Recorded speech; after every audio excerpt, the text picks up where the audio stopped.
Welcome to The Explainer. Today, we're diving into the absolute most violent events the universe has to offer, gamma-ray bursts. We're talking about explosions so powerful they make a supernova look like a tiny little firecracker. So our story actually starts back in the middle of the Cold War. The United States launched these top-secret satellites, called Vela, and their whole mission was pretty straightforward: police the nuclear test ban treaty. They were basically looking for the gamma-ray flashes from secret Soviet nuke tests in space, but what they found wasn't from Earth at all. They accidentally stumbled upon a cosmic war on a scale they couldn't even imagine. You see, these satellites started picking up these totally baffling flashes of gamma rays, and they weren't coming from anywhere near Earth. They were coming from deep, deep space. The amount of energy was just staggering. Get this. In just a few seconds, a single one of these gamma-ray bursts, or GRBs for short, unleashes more energy than our own sun will produce over its entire 10 billion-year lifespan. Let that sink in. So when this classified data finally got declassified and released to the public in 1973, it set the world of astronomy on fire. Nobody had any idea what these things were. It was a total mystery. And just like that, it kicked off one of the greatest cosmic detective stories of all time, the hunt for the source of these energy monsters. All right, so for the next 30 years, scientists were completely stumped and totally split. There just wasn't much evidence to go on, and the theories, well, they were pretty wild. But the biggest question was actually pretty simple. Were these things happening right here in our own cosmic backyard, or were they coming from the very edge of the observable universe? The whole debate really boiled down to two main camps. On one side, you had the galactic theory. This idea was that these were just flares from neutron stars, happening pretty close to home, in the halo of our own Milky Way. But on the other side was the cosmological theory, which argued for something way, way bigger, absolutely catastrophic explosions in galaxies billions of light years away. And the energy you'd need for each of those scenarios?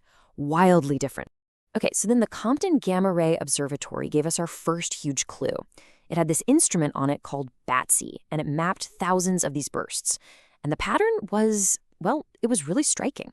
They weren't all clustered along the flat plane of the Milky Way, which is what you'd expect if they were happening inside our galaxy. Nope. Instead, they were isotropic.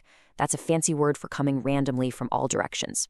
This was a really, really strong hint that these things were not local. But there was a major problem. These gamma-ray flashes were so incredibly brief, lasting only a few seconds to maybe a couple of minutes. So by the time astronomers got an alert and scrambled to point their big optical telescopes at the right spot in the sky, there was nothing there. The cosmic crime scene, if you will, was already cold. But that all changed in the late 1990s. And the key, it turned out, wasn't a more powerful telescope, it was a faster one. A new satellite was about to catch the culprit red-handed and give us the smoking gun everyone was looking for. Let me introduce you to Beppo Sachs, an Italian-Dutch satellite. This thing was designed with a really clever 1-2 punch. First, it had a wide-field camera to spot that initial gamma-ray flash. Then, and this is the important part, it had sensitive X-ray telescopes that could whip around and point to that exact location within hours. And it worked. On February 28, 1997, Beppo Sachs spotted a burst, GRB 970228.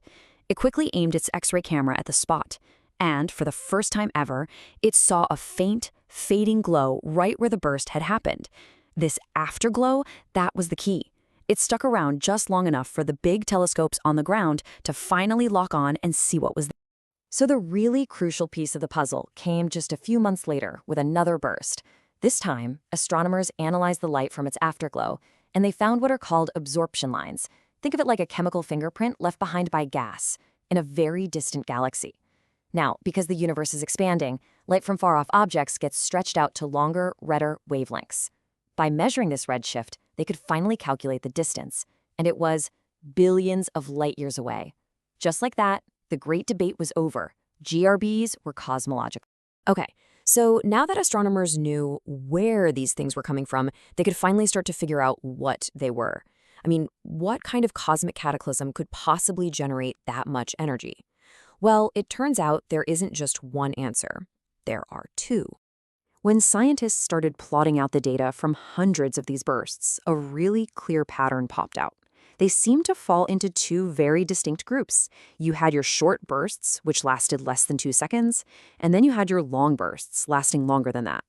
And this wasn't just some random detail, it was a massive clue, like a fingerprint pointing to two totally different kinds of cosmic engines. And this is where we see the two families really take shape. The short GRBs aren't just brief, their gamma rays are also higher energy. Astronomers call this a harder spectrum. Meanwhile, the long GRBs last longer, and they have a lower energy, or softer spectrum. And that difference right there, it points to completely different origins for each type. Let's talk about the long ones first. These things are essentially born from death. They're linked to this really rare and incredibly violent type of supernova called a collapsar. Here's what happens.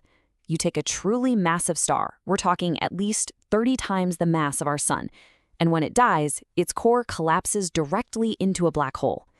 That new black hole then launches these two powerful jets of matter at almost the speed of light, which just tear right through the rest of the star.